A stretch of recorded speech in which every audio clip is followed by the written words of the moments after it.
الشيطان الرجيم. بسم الله الرحمن الرحيم. الحمد لله رب العالمين. نشهد أن لا إله إلا الله، ونشهد أن محمدًا عبده ورسوله. اللهم صل وسلم وبارك على رسولك وحبيبك سيدنا محمد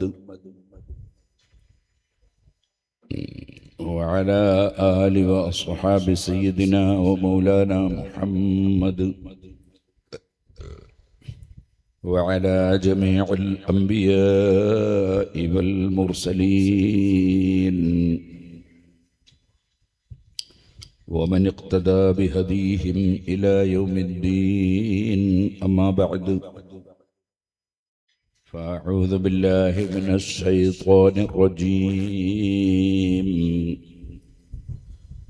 بسم الله الرحمن الرحيم.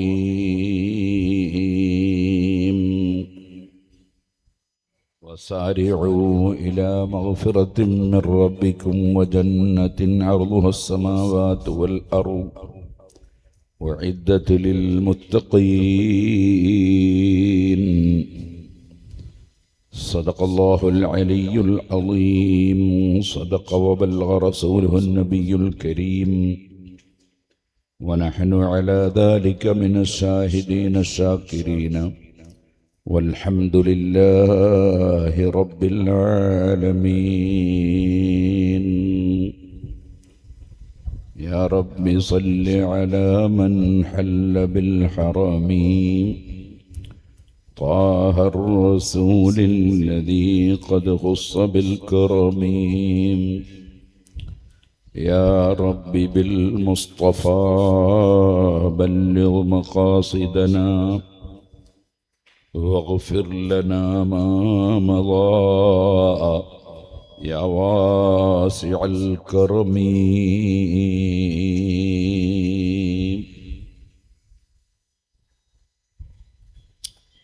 ആദരണീയരായ സാദാത്തുക്കൾ, ഉലമാക്കൾ, ഉമറാക്കൾ,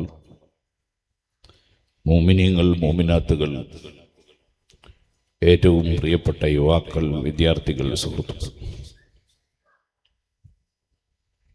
അള്ളാഹുവിൻ്റെ മഹത്തായ അനുഗ്രഹം കൊണ്ട്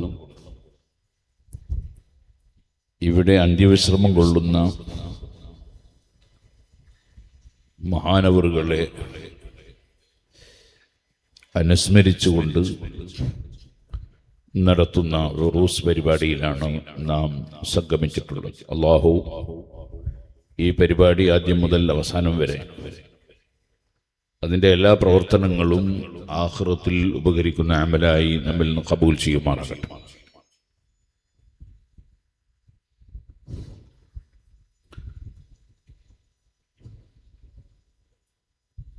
അല്ലാഹു സുബ്ഹാനഹു വ തആല അവൻ്റെ സൃഷ്ടികൾ വ്യത്യസ്തമാണ്. ആ സൃഷ്ടികളിൽ മൃഗങ്ങളും വന്യമൃഗങ്ങളും ജന്തുക്കളും ഇഴജന്തുക്കളും ധാരാളം പക്ഷികളും പറവകളും ധാരാളം കന്നുകാലികളും അങ്ങനെ തുടങ്ങി ജീവജാലങ്ങൾ തന്നെ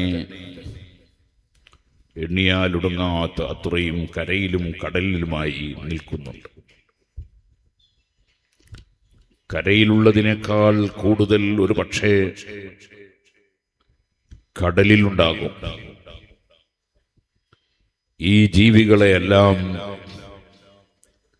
മനുഷ്യന് വേണ്ടി അല്ലാഹു സുബ്ഹാനഹു വ തആല സൃഷ്ടിച്ചു വെച്ചതാണ്. ഖലഖലകും മാ ഫിൽ അർളി ജമീഅ, ഭൂമിയിലുള്ളതെല്ലാം മനുഷ്യരായ നിങ്ങളുടെ നന്മയ്ക്ക് വേണ്ടി, ഗുണത്തിനു വേണ്ടി, ഉപകാരത്തിനു വേണ്ടി അല്ലാഹു തആല സൃഷ്ടിച്ചതാണ് എന്ന് ഖുർആൻ പഠിപ്പിക്കുന്നുണ്ട്. അതുകൊണ്ടാണ് കോഴികൾ മുട്ടയിട്ട് കഴിഞ്ഞാൽ അതിൻ്റെ മുട്ട കോഴി ഉപയോഗിക്കാതെ, കോഴി തിന്നാതെ മനുഷ്യൻ എടുത്തുകൊണ്ടുപോയി തിന്നുകയും വിൽക്കുകയും ഉപയോഗപ്പെടുത്തുകയും ചെയ്യുന്നു.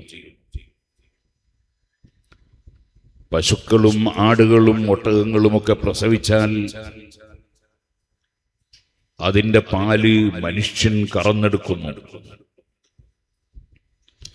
പലപ്പോഴും കുട്ടിയെ പിടിച്ചു മാറ്റിയിട്ടാണ് ആ പാല് കറന്നെടുക്കുന്നത്. അത് തെറ്റാണ് എന്ന് ലോകത്ത് ഒരു മതക്കാരനും മതം ഇല്ലാത്തവനും പറയുന്നില്ല. ഇതുപോലെ ഒരു വാഴയുടെ മേലെ ഒരു കൊലയുണ്ടായാൽ അത് കൊത്തിയെടുത്ത് വളമായി വാഴക്കിട്ട് കൊടുക്കുന്നതിന് പകരം മനുഷ്യൻ കൊണ്ടുപോയി തിന്നുകയാണ്. കടലിൽ നീന്തിക്കുളിച്ച് സന്തോഷത്തോടെ ജീവിക്കുന്ന മത്സ്യത്തെ മനുഷ്യൻ പിടിച്ച് കരയിലിട്ട് പിടച്ച് അവകൾ ജീവൻ പോയാൽ മനുഷ്യൻ അത് പാകം ചെയ്ത് ഭക്ഷിക്കുകയാണ്. ജീവിക്കുന്ന ആടുകളെയും കോഴികളെയും മറ്റ് കന്നുകാലികളെയും മനുഷ്യൻ അറുത്ത് അതിൻ്റെ മാംസം തിന്നുകയാണ്. ഇതൊന്നും തെറ്റാണെന്ന് പറയാൻ വകുപ്പില്ല. കാരണം ഖലഖലകും മാ ഫിൽ അർളി ജമീഅ, ഭൂമിയിലുള്ളതെല്ലാം മനുഷ്യന് വേണ്ടി അല്ലാഹു സൃഷ്ടിച്ചിട്ടുള്ളതാണ്. ഈ മനുഷ്യനെ എല്ലാ സൃഷ്ടികളിൽ നിന്നും അല്ലാഹു തആല ഉന്നതനും ആദരവുള്ളവനുമാക്കിയിരിക്കും. വലഖദ് കറംനാ ബനി ആദം, മനുഷ്യസന്തതികളെ നമ്മൾ ബഹുമാനിച്ചു തീർച്ചയായും എന്ന് ഖുർആൻ പറയുന്നുണ്ട്. മനുഷ്യന്റെ ബഹുമാനങ്ങൾ പറഞ്ഞു തീർക്കാൻ വളരെയേറെ സമയം വേണം. നമുക്കറിയാം, നിങ്ങളെല്ലാവരും ഭക്ഷണം കഴിച്ചവരും കഴിക്കുന്നവരുമാണ്. നമ്മൾ ഭക്ഷണം കഴിക്കുമ്പോൾ ഭക്ഷണം കൈകൊണ്ട് എടുത്ത് വായിലേക്ക് കൊണ്ടുപോയി തിന്നുകയാണ്. അതേസമയം നമ്മുടെ വീട്ടിലുള്ള മൃഗങ്ങൾ അതിൻ്റെ മുഖം നിലത്ത് വെച്ച് ഉരസി ഭക്ഷണം കഴിക്കുകയാണ്.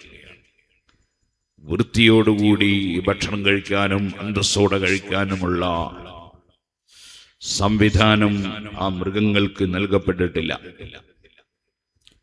അതുപോലെ നാം ഒരു ഭക്ഷണം കഴിക്കുമ്പോൾ അത് കഴുകി വൃത്തിയാക്കി പാകം ചെയ്ത് കഴിക്കുന്നു. അങ്ങനെ കഴുകി വൃത്തിയാക്കുക എന്നത് മൃഗങ്ങൾക്ക് ഇല്ല. അതേപോലെ നമ്മൾ കഴിക്കുന്ന ഭക്ഷണം ഇട്ടുവെക്കുന്ന പാത്രം വരെ നമ്മൾ ശുദ്ധീകരിച്ച് കഴുകി വൃത്തിയാക്കി ഉപയോഗപ്പെടുത്തും. മൃഗങ്ങൾക്ക് അങ്ങനെയുള്ള ചിന്തകളൊന്നും ഇല്ല. അതിന് തിന്നണം എന്ന് മാത്രമേ ഉള്ളൂ, എങ്ങനെ എന്ന യാതൊരു ചിന്തയും ഇല്ല. ഇതുപോലെ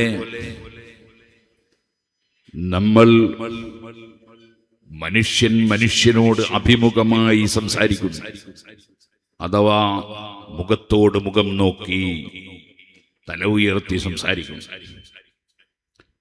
അതേസമയം മൃഗങ്ങൾ അതിൻ്റെ തല താഴോട്ടേക്ക് താഴ്ത്തി അങ്ങനെയാണ് സംസാരിക്കുന്നത്. മുഖാമുഖം നോക്കി സംസാരിക്കാനുള്ള സംവിധാനം അവകൾക്ക് ഇല്ല. നമ്മൾ നേരം വെളുത്തതിന് ശേഷം പലതവണ ബ്രഷ് ചെയ്തിട്ടുണ്ട്. നമ്മുടെ വീട്ടിലെ കന്നുകാലികൾ അങ്ങനെ ബ്രഷ് ചെയ്ത് വായ വൃത്തിയാക്കാറില്ല. അതിനുള്ള സാധ്യതയും ഇല്ല. അവകളുടെ കയ്യും കാലുമൊക്കെ അല്ലാഹു സൃഷ്ടിച്ചത് തന്നെ മനുഷ്യൻ ചെയ്യുന്ന അത്തരം പ്രവർത്തനങ്ങൾ ചെയ്യാൻ പറ്റാത്ത വിധത്തിലാണ്. ഈ കന്നുകാലികൾ മനുഷ്യന് വേണ്ടി ജീവിക്കുകയാണ്. മനുഷ്യൻ അങ്ങനെയല്ല. വേറെ ഏതെങ്കിലും ഒരു ജീവിക്ക് വേണ്ടി ജീവിക്കുന്നവനല്ല മനുഷ്യൻ.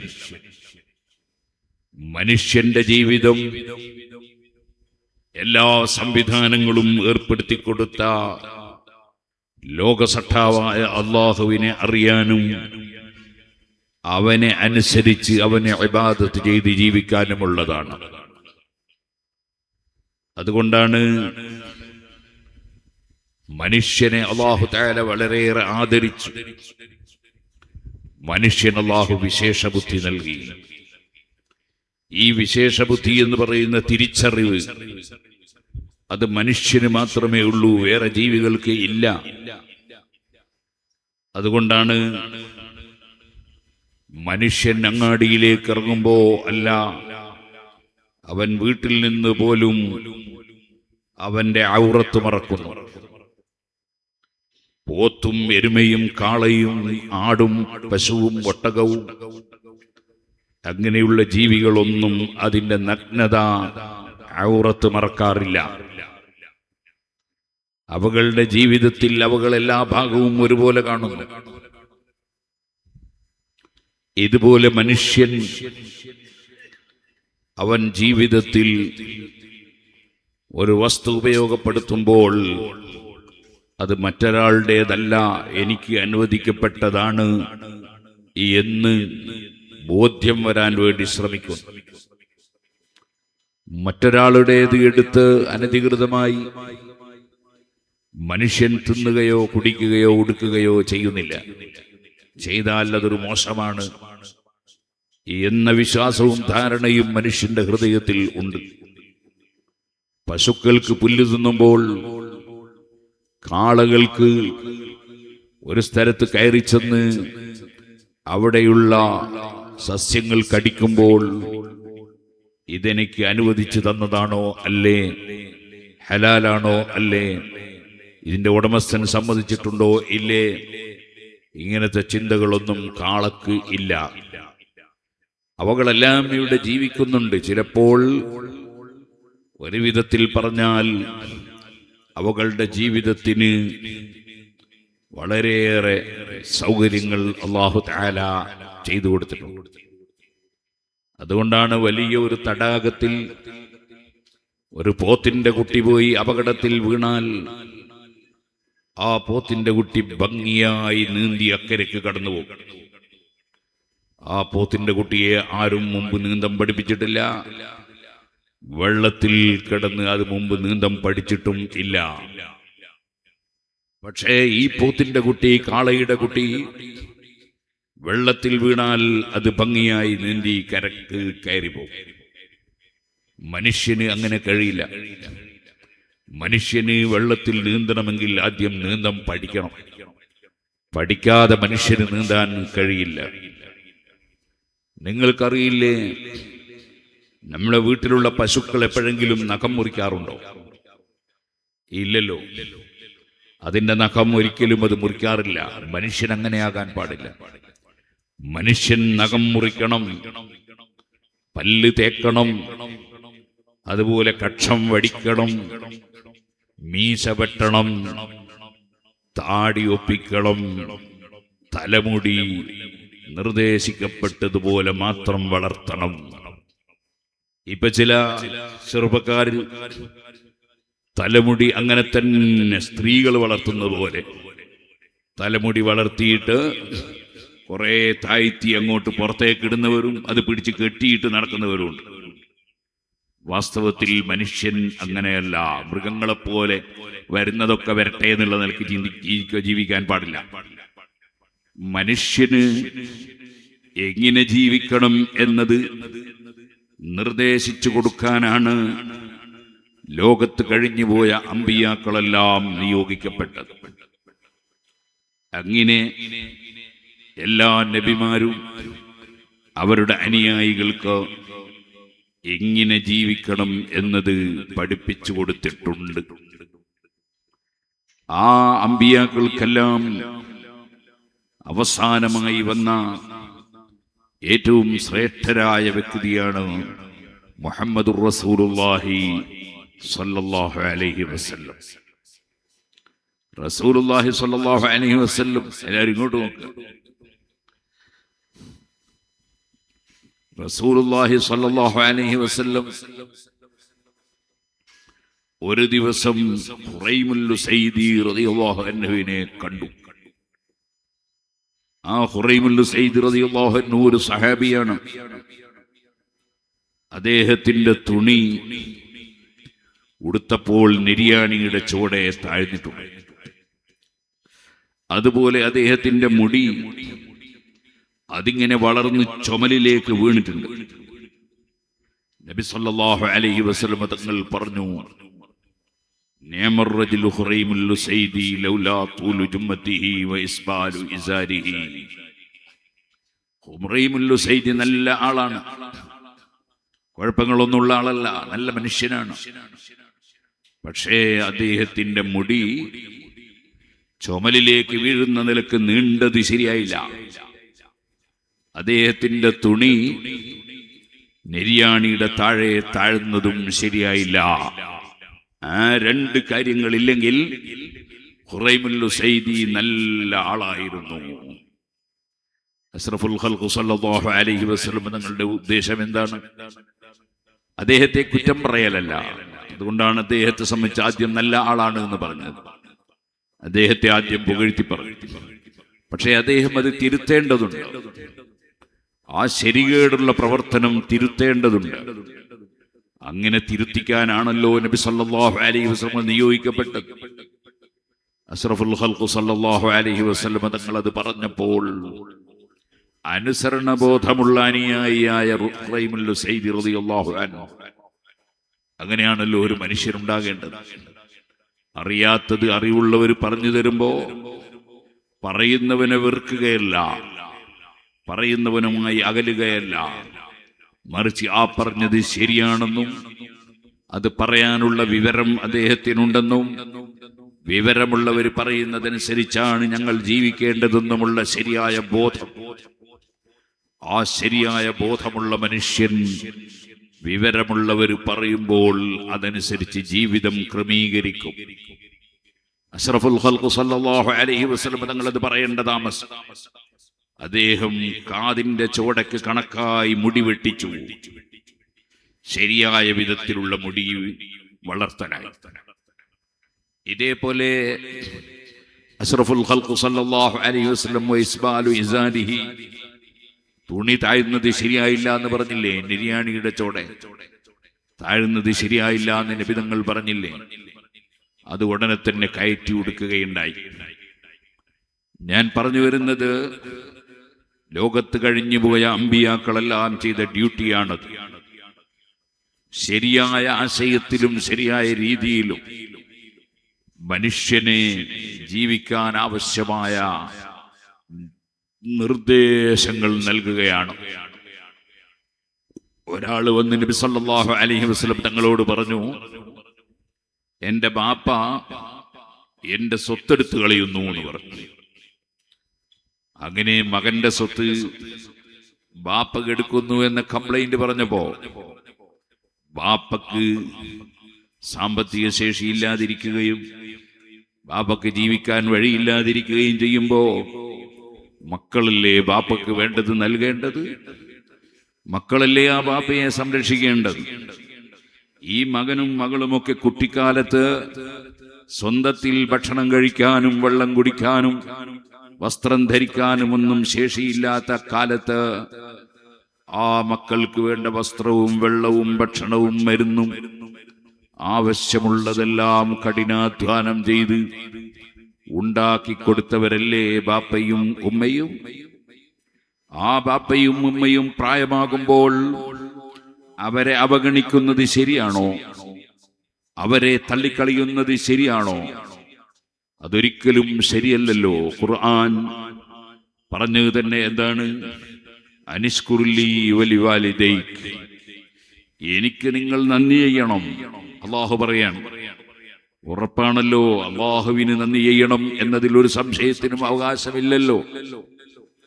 വിനീതനായ ഞാനിവിടെ നിൽക്കുമ്പോ എന്റെ കിഡ്നി വർക്ക് ചെയ്തുകൊണ്ടിരിക്കുന്നുണ്ട്, എന്റെ ഹാർട്ട് വർക്ക് ചെയ്യുന്നുണ്ട്, എൻ്റെ കരൽ വർക്ക് ചെയ്യുന്നുണ്ട്, എൻ്റെ ബ്രെയിൻ വർക്ക് ചെയ്യുന്നുണ്ട്, എൻ്റെ നാവ് വർക്ക് ചെയ്യുന്നുണ്ട്, എൻ്റെ ശരീരത്തിൽ ഒരുപാട് നാഡിഞരമ്പുകൾ വർക്ക് ചെയ്യുന്നുണ്ട്. അതെന്തെല്ലാം, എവിടെയെല്ലാം, എങ്ങനെയാണ് വർക്ക് ചെയ്യുന്നതെന്ന് എനിക്കറിയാമോ? എനിക്കറിയില്ല. ഞാൻ സംസാരിക്കുമ്പോൾ എൻ്റെ ശരീരത്തിൽ ഏതൊക്കെ നരമ്പുകൾ വർക്ക് ചെയ്യണം, ഏത് നരമ്പുകൾ വർക്ക് ചെയ്യാതിരിക്കണം എന്നതിനെ കുറിച്ച് എനിക്ക് യാതൊരു അറിവും ഇല്ല. ഞാൻ സംസാരിക്കണമെന്നുദ്ദേശിച്ച് ആ സംസാരവുമായി ഇടപെടുമ്പോ എന്റെ യജമാനനായ റബ്ബ് സുബ്ഹാനഹു വ തആലയാണ് ആവശ്യമുള്ളതെല്ലാം വർക്ക് ചെയ്യിപ്പിക്കുന്നവൻ. വല്ലാഹു ഖലഖക്കും വമാ തഫ്അലൂൻ വമാ തഅമലൂൻ. നിങ്ങൾ എന്തെല്ലാം ചെയ്യുന്നുണ്ടോ അത് മുഴുവനും അതേ സൃഷ്ടിക്കുന്നവൻ അല്ലാഹു സുബ്ഹാനഹു വ തആലയാണ്. നമുക്ക് സൃഷ്ടിക്കാൻ കഴിയില്ല, വിഷയങ്ങളുമായി ഇടപെടുക മാത്രമേ സാധിക്കുകയുള്ളൂ. അതുകൊണ്ടാണല്ലോ കാലുള്ള ചിലർക്ക് നടക്കാൻ കഴിയുന്നില്ല. കാരണം അള്ളാഹു നടത്തത്തെ സൃഷ്ടിച്ചു കൊടുക്കാതിരുന്നാൽ നടക്കാൻ കഴിയില്ല. കൈയുള്ള ചിലർക്ക് പിടിക്കാൻ കഴിയുന്നില്ല. കാരണം അല്ലാഹു തആല കൈക്ക് പിടിക്കാനുള്ള കഴിവ് കൊടുത്ത് ആ പ്രവൃത്തി അല്ലാഹു തആല സൃഷ്ടിക്കുമ്പോൾ മാത്രമേ മനുഷ്യന് ആ പ്രവൃത്തി ചെയ്യാൻ കഴിയുള്ളൂ, അല്ലെങ്കിൽ കഴിയില്ല. എല്ലാം അങ്ങനെ തന്നെയാണ്. നല്ല രുചിയുള്ള ഒരു ഭക്ഷണം, ആ ഭക്ഷണം കഴിച്ച് ആളുകളൊക്കെ നല്ല രുചിയുള്ള ഭക്ഷണം എന്ന് പുകഴ്ത്തി പറയണം. ആ സമയത്ത് ഒരു പനി പിടിച്ച് കിടക്കുന്ന ഒരു മനുഷ്യന് നമ്മൾ അതേ ഭക്ഷണം വിളമ്പിക്കൊടുത്തു. അദ്ദേഹത്തിന് അത് കഴിക്കാനേ താല്പര്യമില്ല, അദ്ദേഹത്തിന് രുചി കിട്ടുന്നില്ല, അദ്ദേഹത്തിന് കയ്പ് അനുഭവപ്പെടുകയാണ്. ഓ സുഹൃത്തുക്കളെ, ഭക്ഷണത്തിനാണോ രുചി? അല്ല, മനുഷ്യനാണോ രുചി? സുബ്ഹാനല്ലാഹ്, വളരെ ആലോചിക്കേണ്ട കാര്യമാണ്. നമ്മളെ കയ്യിൽ ഒരു 25 ഗ്രാം പഞ്ചസാര ഇട്ടു. പഞ്ചസാരക്ക് മധുരമുണ്ട് എന്ന ആൾക്കാരൊക്കെ പറയാം. എന്നിട്ട് കയ്യിലിട്ടിട്ട് മതിർക്കുന്നില്ലല്ലോ. അത് വായിലിട്ടപ്പോഴാണ് മതിർക്കുന്നത്. പഞ്ചസാരക്ക് മധുരമുണ്ടേ കയ്യിലിട്ടാലും മതിർക്കണ്ടേ? ഇല്ലല്ലോ.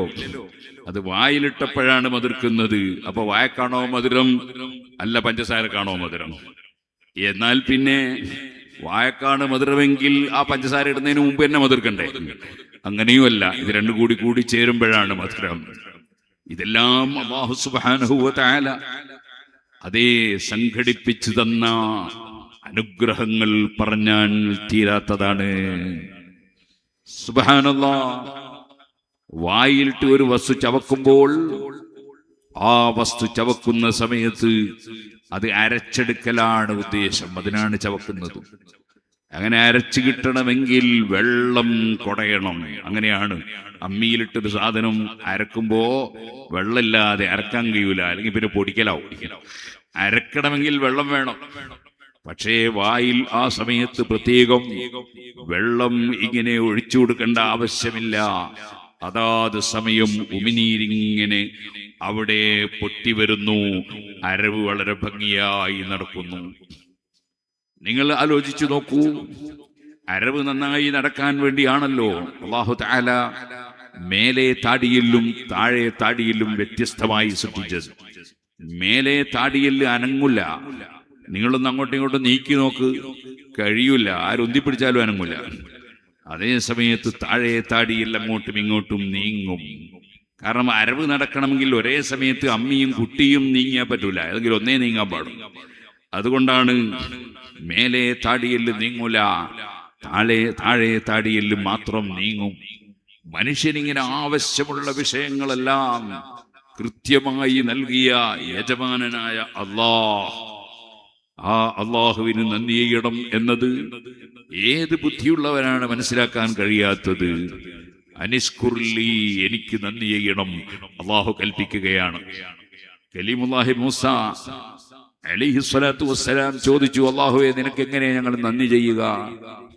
കാരണം ഞാനൊരു കാര്യം ചെയ്യുമ്പോ ആ ചെയ്യുന്ന കാര്യങ്ങളൊക്കെ നീ തന്നെയാണല്ലോ സൃഷ്ടിച്ചു തരുന്നത്. ഉദാഹരണത്തിന് ഞാൻ 2 റക്അത്ത് നിസ്കരിക്കുകയാണ് നിനക്ക് നന്ദിയായിട്ട്.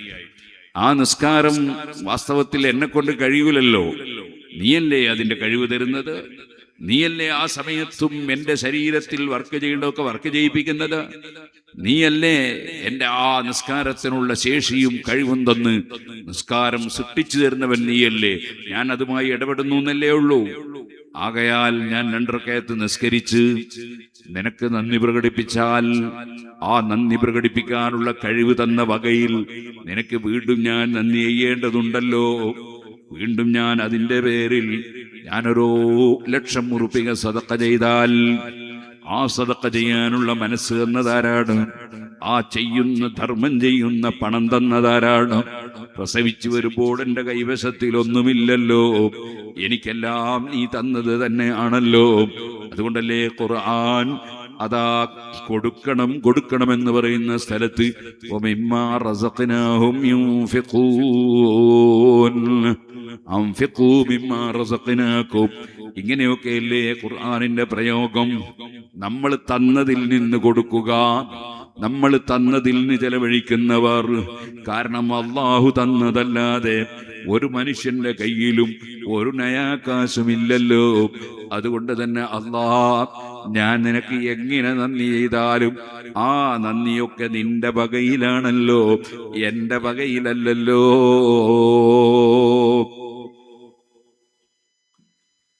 അല്ലാഹു തആല പറഞ്ഞു മൂസാ നബി അലൈഹി ഇസ്ലാമിനോട്, ഓ മൂസാ നബിയെ, അതാണ് ഏറ്റവും വലിയ നന്ദി.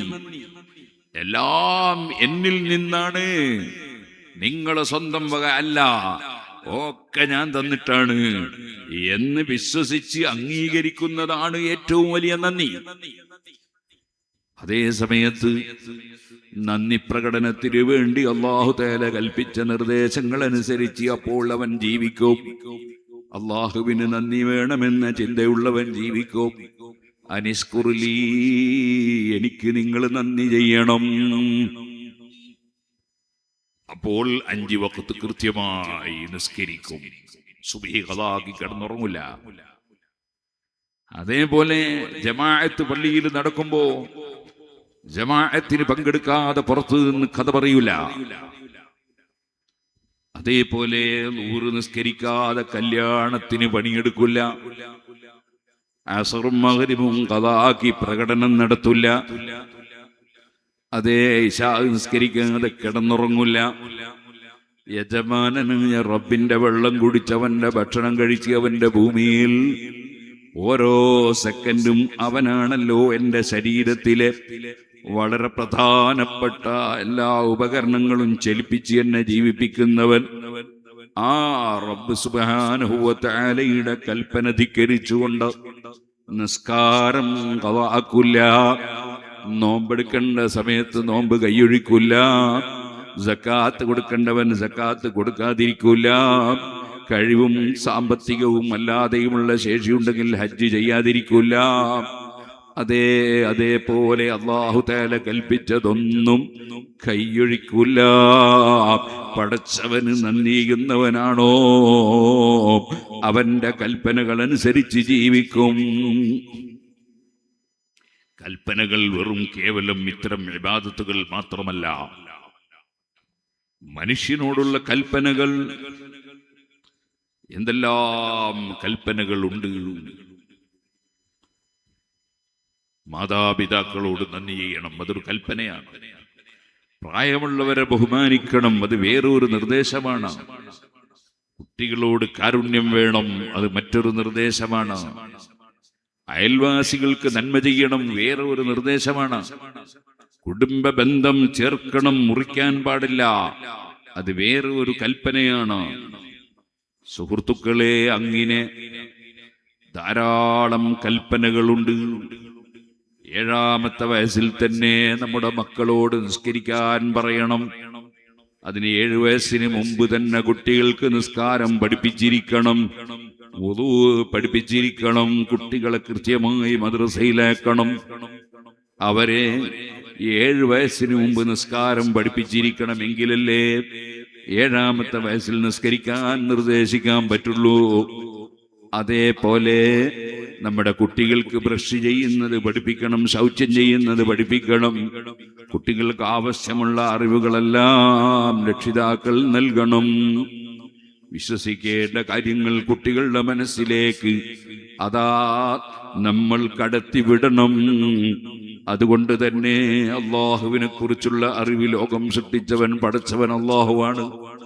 ആ അള്ളാഹു തആല നിയോഗിച്ചയച്ച വ്യക്തിയാണ് മുഹമ്മദുർ റസൂലുള്ളാഹി. അതൊരു സാധാരണ മനുഷ്യനല്ല, അള്ളാഹുവിന്റെ നബിയും റസൂലുമാണെന്ന് കുട്ടികളെ പഠിപ്പിക്കണം. ആ മുഹമ്മദ് നബി ഒരു ഐതിഹ്യമല്ല, ഒരു കെട്ടുകഥയല്ല. അവിടുന്ന് ജനിച്ച സ്ഥലം ഇപ്പോഴും മക്കയിലുണ്ട്, മക്കയിലാണ് ജനിച്ചത്. അതേപോലെ അവിടുന്ന് മക്കയിൽ നിന്ന് മദീനയിലേക്ക് ശത്രുക്കളുടെ വലിയ ശല്യമുണ്ടായപ്പോൾ പടച്ചവന്റെ നിർദ്ദേശപ്രകാരം ഹിജ്റ പോയിട്ടുണ്ട്, പലായനം ചെയ്തിട്ടുണ്ട്. ആ മദീനയിലാണ് അവിടുന്ന് പിന്നീട് പ്രവർത്തിച്ചതും താമസിച്ചതും.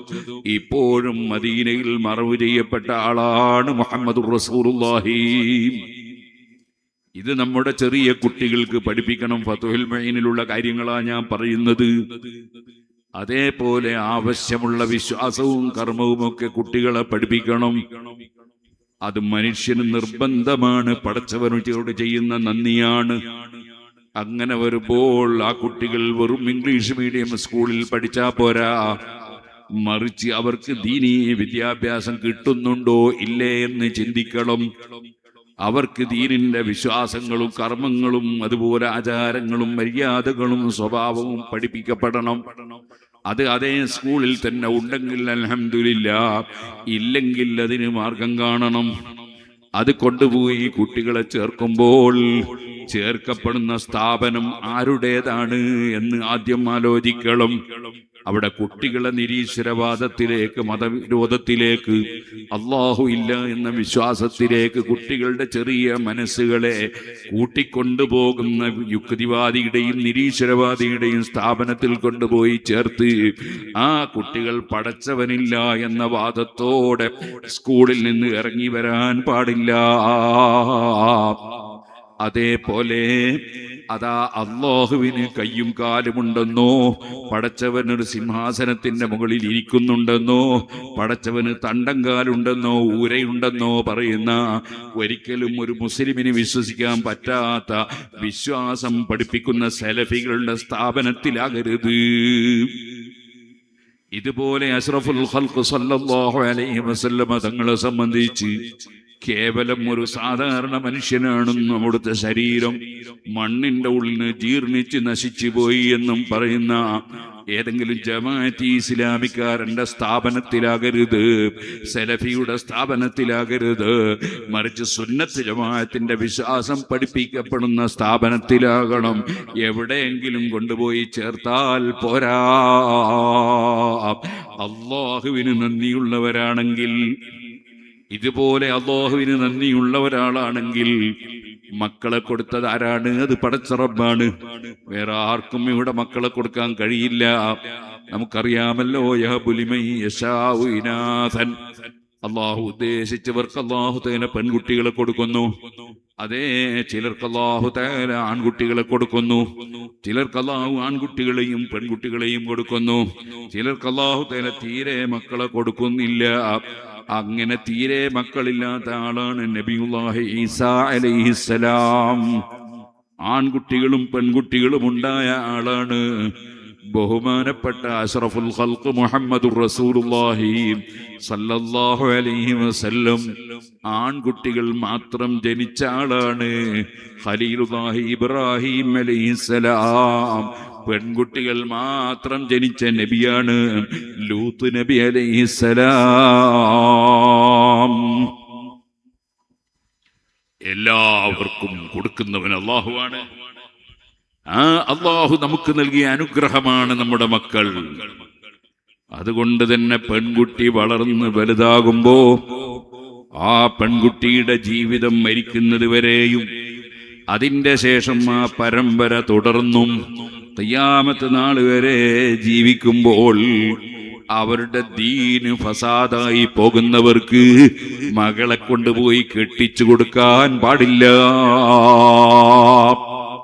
ഞാൻ നേരത്തെ പറഞ്ഞതുപോലെ പടച്ചവനെ സംബന്ധിച്ച് തോന്നിവാസം വിശ്വസിക്കുന്നവർ, ഹബീബ് നബി സല്ലല്ലാഹു അലൈഹി വസല്ലം കേവല സാധാരണ മനുഷ്യനാണെന്ന് പറയുന്നവർ, ആ നബിയുടെ പേരിൽ സ്വലാത്ത് ചൊല്ലുമ്പോൾ അതിനെ വിമർശിക്കുന്നവർ, ആ നബിതങ്ങളെ സമീപത്തേക്ക് സിയാറത്തിന് ചെല്ലുമ്പോൾ അത് വേണ്ടെന്ന് പറയുന്നവർ, ആ ഹബീബ് നബിതങ്ങളെ പേരിൽ യാസീൻ ഓതുമ്പോൾ പറ്റൂല എന്ന് പറയുന്നവർ, അങ്ങനെ തുടങ്ങിയിട്ട് നബിതങ്ങൾ ജനിച്ചതിൽ സന്തോഷം പ്രകടിപ്പിക്കുമ്പോ അങ്ങനെ ഒരു നബിദിനം പാടില്ലെന്ന് പറയുന്നവർ, ഹബീബ് നബിതങ്ങളുടെ ശരീരം മറവ് ചെയ്യപ്പെട്ട സ്ഥലത്ത് വലിയ പച്ചക്കുബ്ബയുള്ള ജാറമുണ്ടല്ലോ, ആ ജാറം പൊളിച്ചു കളയണമെന്ന് പറയുന്നവർ, അങ്ങനെ തുടങ്ങിയിട്ടുള്ള പുത്തൻവാദികൾക്കാർക്കും തന്നെ സ്വന്തം മകളെ കൊണ്ടുപോയി വിവാഹം ചെയ്തു കൊടുത്ത് ആ മകളുടെയും സന്താന പരമ്പരകളുടെയും ദീന് നശിപ്പിക്കാൻ പാടില്ല.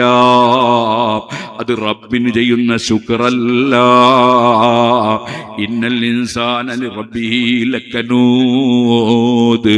അത് നന്ദി കെട്ട സ്വഭാവമാണ്.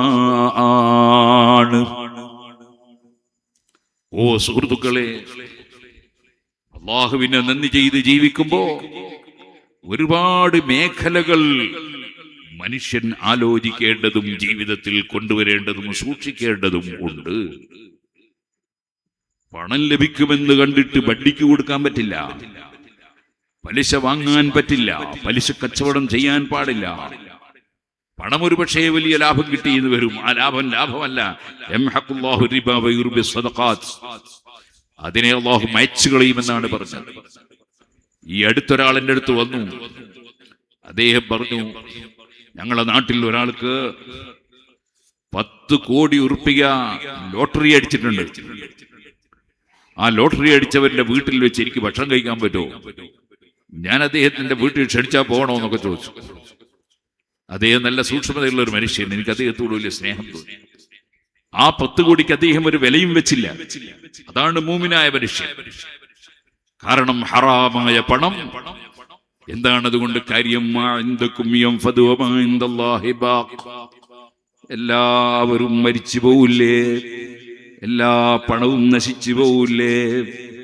അതുകൊണ്ട് തന്നെ ഹറാബിലൂടെ ഒരു കാശും എന്റെ കയ്യിൽ വരരുത് എന്ന് യജമാനനായ റബ്ബിന് നന്ദിയുള്ള മനുഷ്യന്റെ ഹൃദയത്തിലെന്നും ഉണ്ടാകണം. ഹറാമ് പറ്റില്ല. മറ്റൊരുത്തൻ്റേത് കടം വാങ്ങിയിട്ട് കൊടുക്കാതെ സ്വീപ്പാക്കാൻ പറ്റില്ല. ഒരാൾക്ക് അളന്നു കൊടുക്കുമ്പോൾ അളവിൽ കുറവ് വരുത്താൻ പറ്റില്ല. തൂക്കിക്കൊടുക്കുമ്പോൾ തൂക്കത്തിൽ കുറവ് വരുത്താൻ പറ്റില്ല.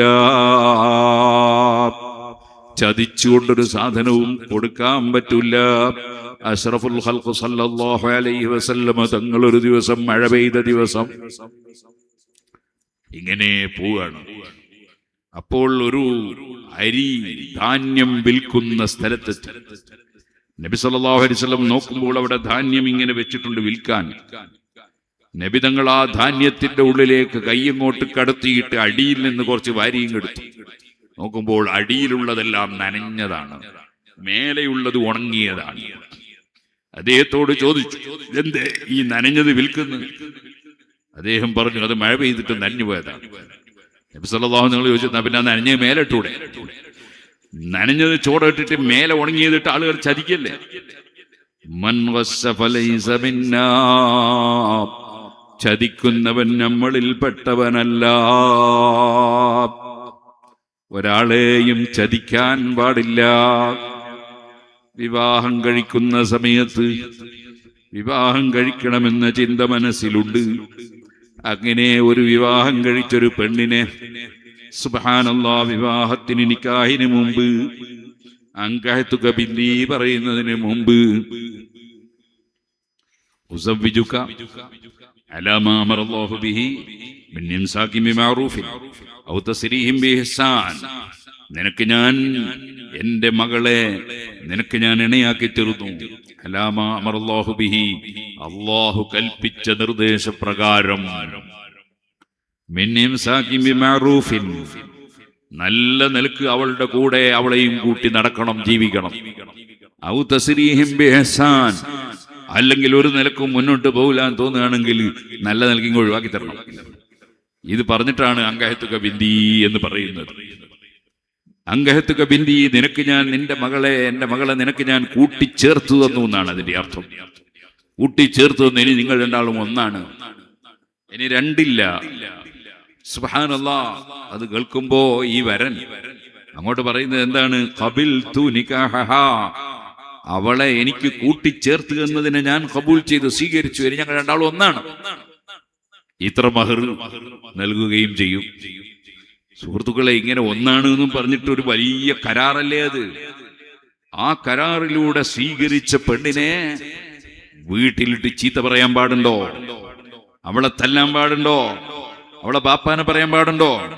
അവളെ ഉമ്മാനെ പറയാൻ പാടുണ്ടോ?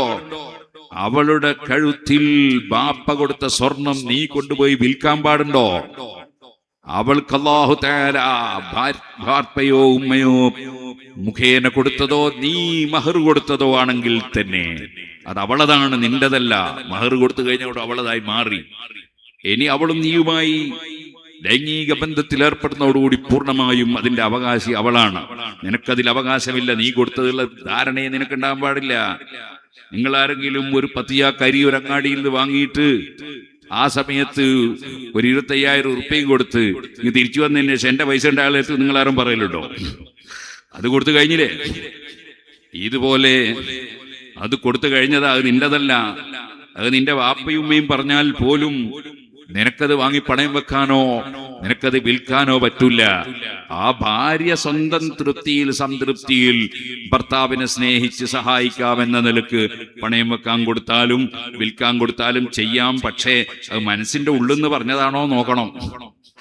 മനസ്സിന്റെ ഉള്ളിൽ തട്ടി പറഞ്ഞാണോ നോക്കണം. അല്ല ഞാൻ ചോദിക്കുമ്പോൾ എങ്ങനെ കൊടുക്കാതിരിക്കാന്ന് വിചാരിച്ചിട്ട് ലജ്ജിച്ച് പറഞ്ഞാണോ നോക്കണം. അങ്ങനെ ലജ്ജിച്ച് പറഞ്ഞാണെങ്കിൽ വാങ്ങാൻ പറ്റൂല. മനസ്സിന്റെ അടിത്തട്ടെന്ന് പറയണം.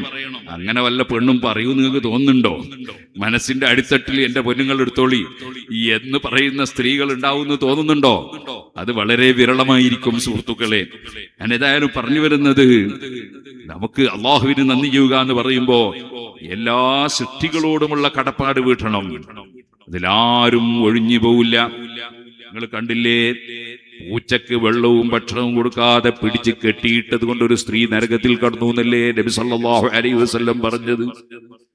നായക്ക് വെള്ളം കൊടുത്തത് കൊണ്ട് ഒരാളെ ദോഷം പുറത്ത് സ്വർഗാവകാശിയായി എന്നല്ലേ പഠിപ്പിച്ചത്? ഒരു ജീവിയെയും ശല്യം ചെയ്തുകൂടാ.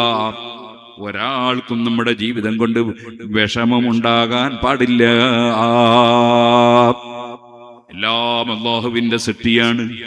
വർഗീയവാദിയാകാൻ പാടില്ല, ഭീകരവാദിയാകാൻ പാടില്ല, തീവ്രവാദിയാകാൻ പാടില്ല. ഒരു മനുഷ്യനും നമ്മളെ കൊണ്ടൊരു ബുദ്ധിമുട്ടുണ്ടാകാൻ പാടില്ല. അള്ളാഹുവിന് നന്ദി ചെയ്ത് ജീവിക്കുമ്പോൾ ഉത്തരവാദിത്വം വളരെ വലുതാണ്.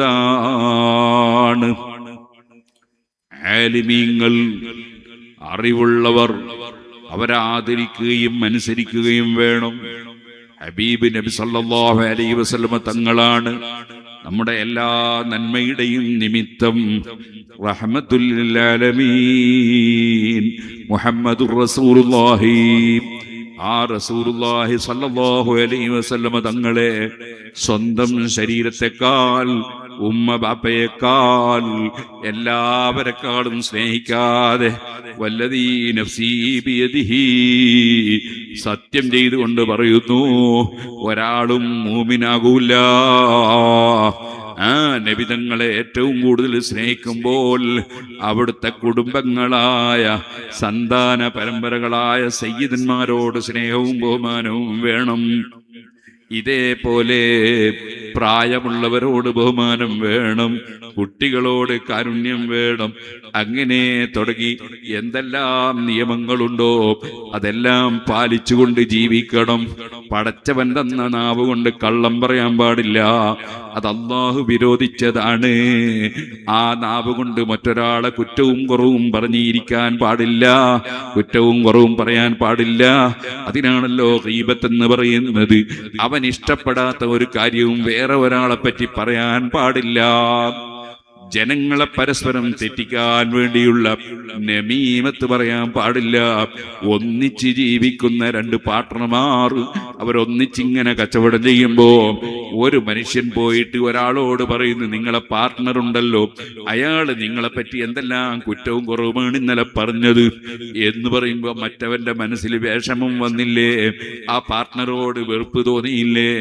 അങ്ങനെ ഫിത്നയും ഫസാദും പറഞ്ഞ് ആരെയും തെറ്റിക്കാൻ വരാൻ പാടില്ല. ലാ യദ്ഖുലുൽ ജന്നത നമ്മാമുൻ, ഏഷണി പറയുന്നവൻ സ്വർഗത്തിൽ കടക്കൂല. അപ്പൊ അള്ളാഹുവിന്റെ കൽപ്പനകൾ അനുസരിച്ച് ജീവിക്കലാണ് പടച്ചവന് നന്ദി. ആരെയും ഇൻസൾട്ടാക്കാൻ പറ്റൂല. ലാ യസ്ഖർ ഖൗമുൻ മിൻ ഖൗമിൻ, ഒരു വിഭാഗവും വേറൊരു വിഭാഗത്തെ ഇൻസൾട്ടാക്കാൻ പറ്റൂല. ചിലപ്പോൾ നിന്നെക്കാൾ ഖൈറ് അദ്ദേഹമായിരിക്കും. ആരും ഒരാണും പെണ്ണും അത് ചെയ്യാൻ പാടില്ല. ആരെയും നിസ്സാരമാക്കാൻ പാടില്ല. ഒരുപക്ഷേ ദുന്യാവിൽ നീ വലിയ പണക്കാരനായിരിക്കും, അല്ലെങ്കിൽ നീ വലിയ സ്വാധീനമുള്ളവനായിരിക്കും. നീ വരുമ്പോൾ ആളുകളിൽ എഴുന്നേറ്റ് നിൽക്കുന്നുണ്ടാകും. ചിലപ്പോൾ ആളുകൾ തക്ബീർ ചൊല്ലുന്നുണ്ടാകും, വേറെ ചിലർ കയ്യടിക്കുന്നുണ്ടാകും, നിന്നെ ചിലപ്പോൾ സ്റ്റേജും കയറ്റിയിട്ട് വലിയ സാല് ഉതപ്പിക്കുന്നുണ്ടാകും. പക്ഷേ നീ ആലോചിക്കണം, ആ സമയത്ത് സദസ്സിലിരിക്കുന്ന പാവപ്പെട്ട മനുഷ്യനുണ്ടല്ലോ, അദ്ദേഹം ചിലപ്പോൾ തഹജ്ജുദ് നിസ്കരിക്കുന്നവനായിരിക്കും, ദുഹാ നിസ്കരിക്കുന്നവനായിരിക്കും, അള്ളാഹുവിനെ ഭയപ്പെട്ട് ജീവിക്കുന്നവനായിരിക്കും. ആ പാവപ്പെട്ടവൻ അള്ളാഹുവിന്റെ അടുക്കൽ നിന്നെക്കാൾ എന്നെക്കാൾ എത്രയോ ഉത്തമനാണ് കേട്ടോ. ഒരാളെയും നിസ്സാരപ്പെടുത്താൻ പറ്റില്ല, ആരെയും ഇൻസൾട്ടാക്കാൻ പറ്റില്ല. അതുകൊണ്ടല്ലേ സുഹൃത്തുക്കളെ, എല്ലാവരോടും നമ്മൾ പറയുന്നത് അസ്സലാമു അലൈക്കും എന്ന് ബഹുമാനത്തോടെയാണ്. എല്ലാവരോടും പറയുന്നത് അങ്ങനെയാണ്, അസ്സലാമു അലൈക്കും. എല്ലാവർക്കും വേണ്ടിയും നമ്മൾ പ്രാർത്ഥിക്കുകയാണ്, അസ്സലാമു അലൈനാ വഅലാ ഇബാദില്ലാഹി സ്വാലിഹീൻ. ഈമാനുള്ള മുഴുവൻ ആളുകൾക്ക് വേണ്ടിയും പ്രാർത്ഥിക്കുകയാണ്. എല്ലാവരും നമ്മളുടെ മനസ്സും തമ്മിൽ ബന്ധം അല്ലാഹു സ്ഥാപിച്ചു വെച്ചിരിക്കുകയാണ്. ഇന്നമൽ മുഅ്മിനൂന ഇഖ്വ, ഈമാനുള്ളവരൊക്കെ സഹോദരീ സഹോദരന്മാരാണ്. അവരെ ഒന്നും തന്നെ നിസ്സാരപ്പെടുത്താൻ പറ്റില്ല. അങ്ങനെ മനുഷ്യൻ സ്വന്തത്തിൽ എളിമയുള്ളവനും സ്വന്തത്തിൽ താഴ്മയുള്ളവനും മറ്റുള്ളവരൊക്കെ എന്നെക്കാൾ നല്ലവനാണെന്ന ചിന്തയിലുമാകണം. ഒരു പക്ഷേ നിന്റെ കമ്പനിയിലോ നിന്റെ സ്ഥാപനത്തിലോ നിന്റെ കടയിലോ ജോലിയെടുക്കുന്ന തൊഴിലാളിയായിരിക്കാം. പക്ഷെ അള്ളാഹുവിന്റെ അടുക്കൽ ആ തൊഴിലാളി നിന്നെക്കാൾ എത്രയോ സ്ഥാനമുള്ളവനാകാം. ഒരിക്കലും തന്നെ ഞാനൊരു വലിയവനാണെന്ന് ഒന്നിന്റെ പേരിലും ചിന്തിക്കാൻ പറ്റൂല. വലിയവൻ ഒന്നേ ഉള്ളൂ, അവനാണ് അല്ലാഹു അക്ബർ. അല്ലാഹു വലിയവനാണ്, വേറെ ആരും വലിയവരില്ല. എല്ലാവരും അല്ലാഹു കൊടുക്കുന്നത് മാത്രം കിട്ടുന്നവരാണ്. അതുകൊണ്ട് താഴ്മയോടുകൂടെ മനുഷ്യൻ ജീവിക്കണം. മനിഷ്കുർലി വലിവാലിദൈക്,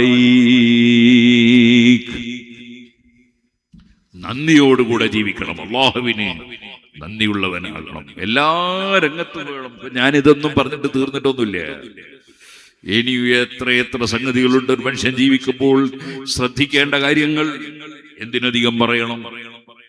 നബി സല്ലല്ലാഹു അലൈഹി വസല്ലം പറഞ്ഞില്ലേ, നിങ്ങൾ ഒരു ആട്ടിനെ അറുക്കുമ്പോൾ ആ ആട്ടിനെ അറുക്കുന്ന സമയത്ത് മൂർച്ചയുള്ളത് കൊണ്ട് അറുക്കണം, കൂടുതൽ വേദനിപ്പിക്കാൻ പാടില്ല.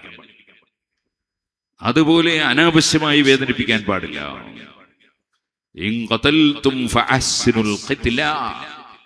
നിങ്ങളൊരു ചെലന്തിയെ കൊല്ലുമ്പോ അല്ലെങ്കിൽ ഒരു എലിയെ കൊല്ലുമ്പോ അവിടെ പോലും നിങ്ങൾ വേദന പരമാവധി കുറച്ചുകൊണ്ട് കൊല്ലാൻ നോക്കണം. കൊല്ലാതെ നിവൃത്തിയില്ലാത്ത സാധനത്തെ കൊല്ലാതിരിക്കാൻ കഴിയൂലല്ലോ. പക്ഷെ അവിടെയും നിങ്ങൾ അനാവശ്യം വേദനിപ്പിക്കാൻ പാടില്ല. എല്ലാ സമയത്തും കാരുണ്യം വേണം, ദയ വേണം. അങ്ങനെ പാവപ്പെട്ടവരോട് വലിയ ദയ വേണം. പാവപ്പെട്ടവർക്ക് കോടിയാണ് എന്റെ കയ്യിലുള്ള പണം തന്നത് എന്ന ചിന്ത വേണം. എന്റെ കയ്യിൽ റബ്ബ് തന്നത് എനിക്ക് വേണ്ടി മാത്രമല്ല.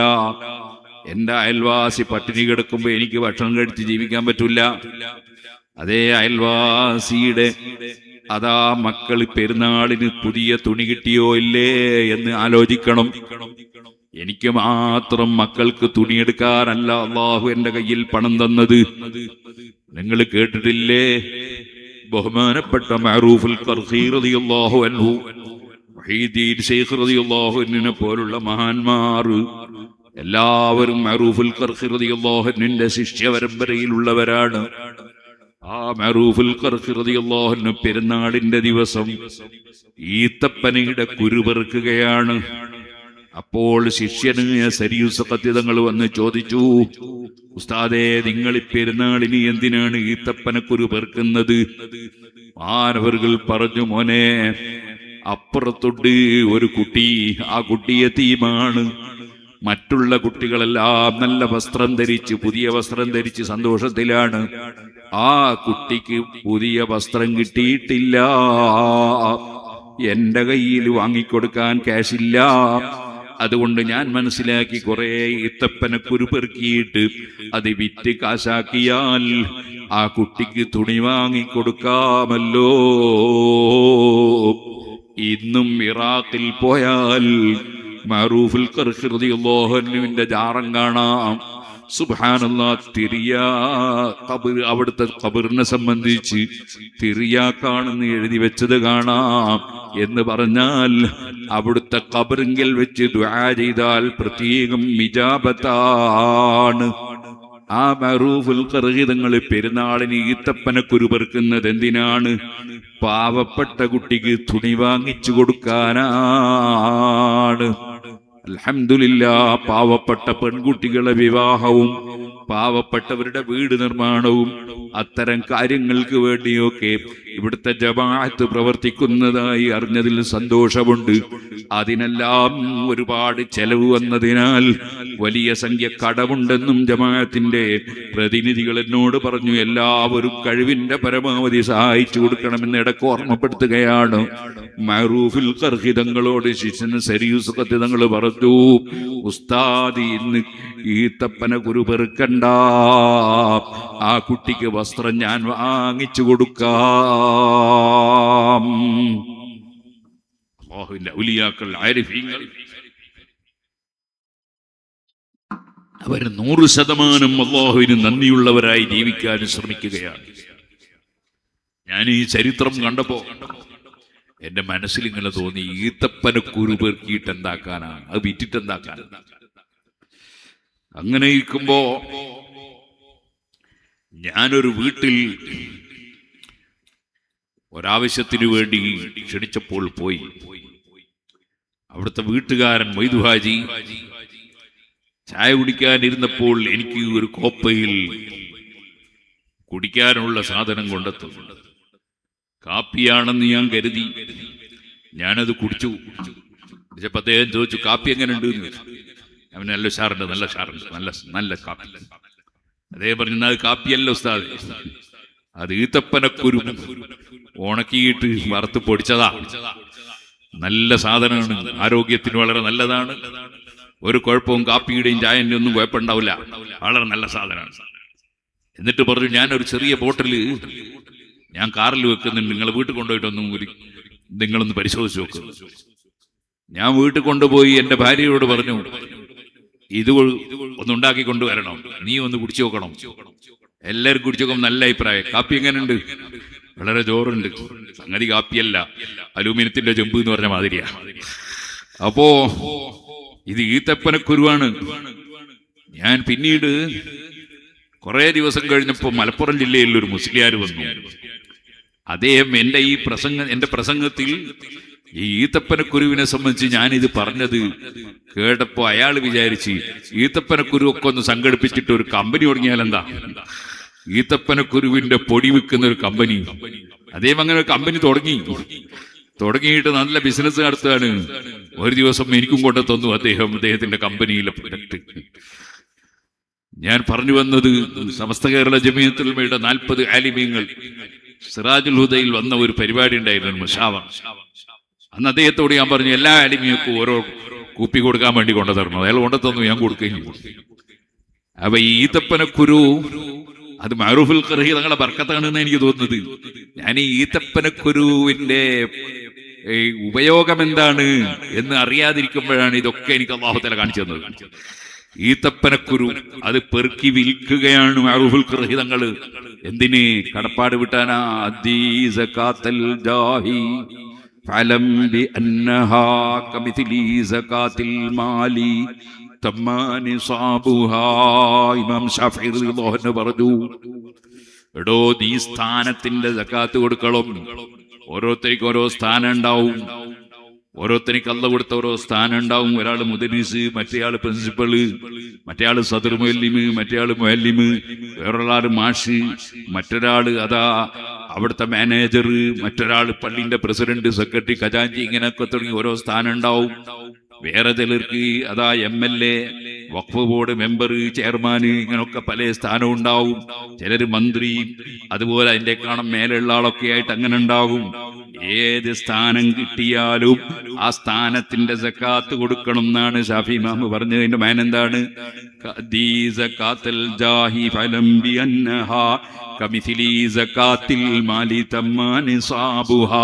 കണക്ക് തികഞ്ഞ സ്വത്തിന്റെ സക്കാത്ത് കൊടുക്കും പോലെ സ്ഥാനത്തിന്റെ സക്കാത്ത് കൊടുക്കണേ എന്ന് പറഞ്ഞാൽ ഓരോരുത്തന്റെ സ്ഥാനം അവൻ ഉപയോഗപ്പെടുത്തിയിട്ട് പാവപ്പെട്ടവരെ സഹായിക്കണം. മഅറൂഫുൽ ഖർഖി റളിയല്ലാഹു അൻഹു അവിടത്തേക്ക് ആരോഗ്യമുണ്ട്. ആരോഗ്യം കൊണ്ട് പെരുന്നാളിന് ഈത്തപ്പനക്കുരു പെറുക്കിയത് പാവപ്പെട്ട കുട്ടിക്ക് തുണി വാങ്ങിച്ചു കൊടുക്കാനാണ്. അല്ലാഹുവിന് നന്ദിയുള്ളവരാകണം. ഞാൻ പറഞ്ഞ ഹദീസ് ഒന്ന് മുഴുമിച്ചുകൊണ്ട് പ്രസംഗം നിർത്തട്ടെ.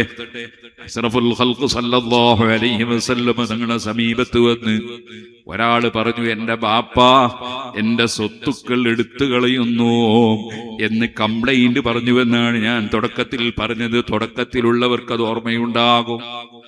അങ്ങനെ പറഞ്ഞപ്പോൾ നബിതങ്ങളുടെ മറുപടി എന്താണ്? ആ മകനോട്, ബാപ്പയെ സംരക്ഷിക്കൽ മക്കൾക്ക് നിർബന്ധമല്ലേ? ബാപ്പ ഉമ്മയോട് നല്ല സംസാരം നടത്തൽ നിർബന്ധമല്ലേ?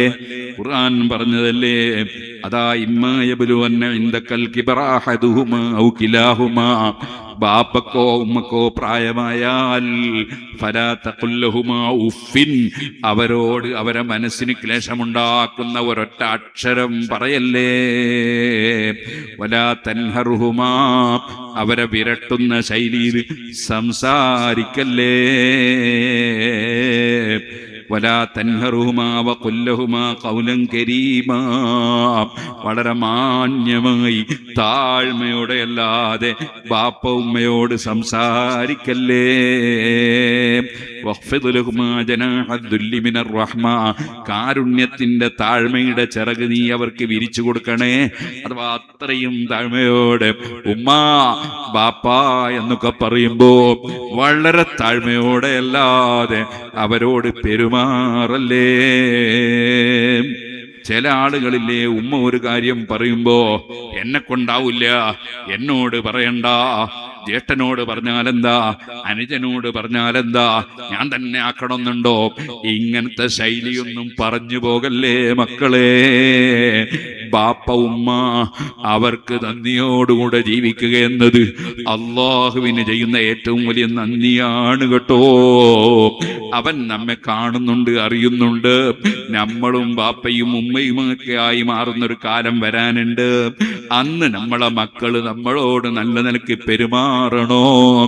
ഇപ്പോൾ തന്നെ നമ്മൾ ബാപ്പ ഉമ്മയോടുള്ള പെരുമാറ്റം ഏറ്റവും നല്ലതായി പ്രകടിപ്പിക്കണേ. അഷ്റഫുൽ ഖൽഖ് സല്ലല്ലാഹു അലൈഹി വസല്ലമ തങ്ങളോട് ബാപ്പ എന്റെ സ്വത്തുക്കൾ എടുക്കുന്നു എന്ന് പറഞ്ഞപ്പോൾ പറഞ്ഞ മറുപടി എന്താണ്? അതേ, അന്തവ മാലുകലി അബീക്,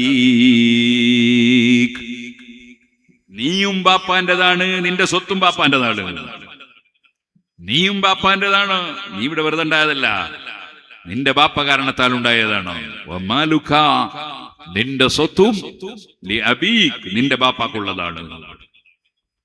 അപ്പൊ സുഹൃത്തുക്കളെ, അഷ്റഫുൽ ഖൽഖ് സല്ലല്ലാഹു അലൈഹി വസല്ലം എല്ലാ വിഷയങ്ങളും നമുക്ക് പഠിപ്പിച്ചു തന്നിട്ടുണ്ട്. എല്ലാ കാര്യങ്ങളും അറിയിച്ചു തന്നിട്ടുണ്ട്. അങ്ങനെ കഴിഞ്ഞുപോയ അമ്പിയാക്കൾ, മുർസലീങ്ങൾ, അവരെല്ലാം മനുഷ്യരെങ്ങനെ ജീവിക്കണം എന്ന മുഴുവൻ ആശയങ്ങളും, മനുഷ്യരെന്ത് വിശ്വസിക്കണം എന്ന വിശ്വാസ കാര്യങ്ങളും ഏറ്റവും മെയിൻ വിശ്വാസമാണ്. വിശ്വാസമില്ലെങ്കിൽ കർമ്മം കൊണ്ട് ഒരു കാര്യമില്ല. അഷ്റഫുൽ ഖൽഖ് സല്ലല്ലാഹു അലൈഹി വസല്ലം പറഞ്ഞില്ലേ, മൻ അഹ്ദസ, ഒരു മനുഷ്യൻ പുത്തൻവാദിയായാൽ, സുന്നത്ത് ജമാഅത്ത് വിട്ടാൽ, ശരിയായ വിശ്വാസം കൈയൊഴിച്ചാൽ, ഔ ആവാ മുഹ്ദിസൻ, അല്ലെങ്കിൽ സുന്നത്ത് ജമാഅത്ത് വിട്ട് പോകണമെന്നില്ല. ഔ ആവാ മുഹ്ദിസൻ, സുന്നിയല്ലാത്ത ഒരു മനുഷ്യനെ ചേർത്ത് പിടിച്ചാൽ, സുന്നിയല്ലാത്തവനെ സ്നേഹിച്ചാൽ, സുന്നിയല്ലാത്തവന് മകളെ കെട്ടിച്ചു കൊടുത്താൽ, സുന്നിയല്ലാത്തവനെ അതാ കമ്മിറ്റിയിലെടുക്കണം എന്ന് വാദിച്ചാൽ, സുന്നിയല്ലാത്തവനെ അതാ സ്ഥാനം കൊടുക്കാൻ വേണ്ടി പറഞ്ഞാൽ, അങ്ങനെ സുന്നിയല്ലാത്തവനെ വല്ലവനും ചേർത്തി പിടിച്ചാൽ, അവന്റെ പരിപാടി പോയി ഉദ്ഘാടനം ചെയ്തു കൊടുത്താൽ, അവൻ നൽകുന്ന മെമന്റോ വാങ്ങി കൂട്ടുചേർന്നാൽ, അവന് മെമന്റോ കൊടുത്താൽ, അവനെ എത്ര ചേർത്ത് പിടിക്കുന്നുണ്ടോ നബി തങ്ങൾ പറയാണ്. അതേ സുന്നത്ത് ജമാഅത്ത് വിട്ടാൽ, അല്ലെങ്കിൽ പുത്തൻവാദിയെ ചേർത്ത് പിടിച്ചാൽ, ഫഅലൈഹി ലഅനത്തുല്ലാഹ്, അവൻ അല്ലാഹുവിന്റെ ശാപമുണ്ട്. വൽ മലായിക, മലക്കുകളെ ലഅനത്തുമുണ്ട്. വന്നാസി അജ്മഈൻ, സർവ്വ നല്ല മനുഷ്യന്മാരെ ലഅനത്തും സുന്നത്ത് ജമാഅത്ത് വിട്ടുപോയവനും അവനെ ചേർത്ത് പിടിച്ച സുന്നിക്കുമുണ്ട്. ലാ യഖ്ബലുല്ലാഹു മിൻഹു സർഫൻ വലാ അദില, അത്തരം ആളുകളിൽ നിന്ന് ഒരൊറ്റ ഫർളും സുന്നത്തും അല്ലാഹ് കബൂൽ ചെയ്യൂല. നീ എത്ര ജുമാ നിസ്കരിച്ചിട്ടെന്താണ്? നീ ഏത് സുബഹിക്ക് എഴുന്നേറ്റിട്ടെന്താണ്? നീ തഹജ്ജുദ് നിസ്കരിച്ചിട്ടെന്താണ്? നീ എന്ത് സദഖ ചെയ്തിട്ടെന്താണ്? നീ സുന്നിയല്ലയോ? അഹ്ലുസുന്നത്തി വൽ ജമാഅത്തിന്റെ പുറത്താണോ? നീ പുത്തൻവാദിയാണോ? അല്ലെങ്കിൽ പുത്തൻവാദിയെ ചേർത്ത് പിടിക്കുന്നവനാണോ? നിന്റെ ഒരൊറ്റ ഫർളും സുന്നത്തും അല്ലാഹ് കബൂൽ ചെയ്യൂല. ഇത് പഠിപ്പിച്ചത് ആരാണ്? അഷ്റഫുൽ ഖൽഖ് മുഹമ്മദുർ റസൂലുള്ളാഹി സല്ലല്ലാഹു അലൈഹി വസല്ലമ തങ്ങളാണ്. അത് ഇമാം ബുഖാരി സഹീഹുൽ ബുഖാരിയിൽ റിപ്പോർട്ട് ചെയ്ത ഹദീസാണ്. വിശ്വാസം തകരാറിലായാൽ എല്ലാം നഷ്ടപ്പെട്ടു പോയി. എന്താണ് ശിയാക്കൾക്ക് കുഴപ്പം? അവരുടെ വിശ്വാസം പിഴച്ചുപോയി എന്നതാണ്. അമേരിക്കയുടെ ഹോങ്കും ഇസ്രായേലിന്റെ അക്രമവും അതൊക്കെ ജനങ്ങൾ ബുദ്ധിയുള്ള ജനങ്ങളുടെ മനസ്സിന് വിഷമമുണ്ടാക്കുന്നതാണ്. അക്കാരണത്താൽ ഷിയാക്കൾക്ക് കുഴപ്പമില്ലാന്ന് വിചാരിക്കരുത്. ഷിയാക്കൾ പിഴച്ചവര് തന്നെയാണ്. അവരുടെ ആചാരങ്ങളും പിഴച്ചതാണ്, വിശ്വാസവും പിഴച്ചതാണ്. ആയിഷ ബീവി റളിയല്ലാഹു അൻഹയെ കുറ്റം പറഞ്ഞുകൊണ്ട്, തൽഹ റളിയല്ലാഹു അൻഹുവിനെ നരകാവകാശിയാണെന്ന് പ്രഖ്യാപിച്ചുകൊണ്ട്, ഉമർ ഖത്താബ് റളിയല്ലാഹു അൻഹുവിനെയും സിദ്ദീഖ് റളിയല്ലാഹു അൻഹുവിനെയും ഉസ്മാൻ റളിയല്ലാഹു അൻഹുവിനെയും ആദരിക്കാതെ ആർക്കെങ്കിലും ഈമാൻ കിട്ടി മരിക്കാൻ കഴിയുമെന്ന് തോന്നുന്നുണ്ടോ നിങ്ങൾക്ക്? ഓ സുഹൃത്തുക്കളെ, ആ മഹാന്മാരെ ആദരിക്കാതെ അംഗീകരിക്കാതെ ഒരാൾക്കും വിജയം നേടാൻ കഴിയില്ല. അതുകൊണ്ട് തന്നെ ഷിയാക്കൾ പരാജയപ്പെട്ടവരാണ്. യുദ്ധത്തിൽ പരാജയപ്പെടൂല എന്നല്ല, അത് വേറെ രാഷ്ട്രീയമാണ്. ഞാൻ പറയുന്നത് സുന്നത്ത് ജമാഅത്തിൽ തിരിച്ചു വരാത്ത കാലത്തോളം ഷിയാക്കൾ പിഴച്ചവരും അവർ നരകാവകാശികളുമാണ്. അത് ഞാൻ പറഞ്ഞതല്ല, അഷ്റഫുൽ ഖൽഖ് സല്ലല്ലാഹു അലൈഹി വസല്ലം പഠിപ്പിച്ചതാണ്. മാന അലൈഹി വഅസ്ഹാബി, ഞാനും എന്റെ സഹാബികളും ഉള്ള ആശയം വിട്ടുപോകുന്നവരാരോ അവർ കുല്ലുഹും ഫിന്നാർ, നരകത്തിലാണ്. ഈ ഒരു ബോധം മുസ്ലിമീങ്ങൾക്കുണ്ടാകണം എന്നുകൂടി ഈ സമയത്ത് ഉണർത്തുകയാണ്. ഞാൻ നീട്ടി സംസാരിക്കുന്നില്ല. നമ്മളെല്ലാം മരിച്ചു പോകുന്നവരാണ്. മരണത്തിന് വേണ്ടി ഒരുങ്ങി ജീവിക്കുന്നവനാണ് ബുദ്ധിയുള്ളവൻ, അവനാണ് ചിന്തയുള്ളവൻ. അല്ലാഹു തആല ആ നിലക്കുള്ള ചിന്ത നമ്മുടെ ഖൽബിൽ വളർത്തി ഉയർത്തി തിരുമാറാകട്ടെ. ചെറുപ്പക്കാരൊക്കെ എഴുന്നേറ്റ് നിൽക്കണം, ദൂരെ നിൽക്കുന്നവരൊക്കെ മജ്ലിസിലേക്ക് വരണം. നമുക്ക് അല്ലാഹുവിനോട് ദുആ ചെയ്ത് പിരിയണം. അല്ലാഹു നമ്മുടെ ഈ മജ്ലിസ് ദുആക്ക് ഉത്തരമുള്ള മജ്ലിസായി ഖബൂൽ ചെയ്യട്ടെ.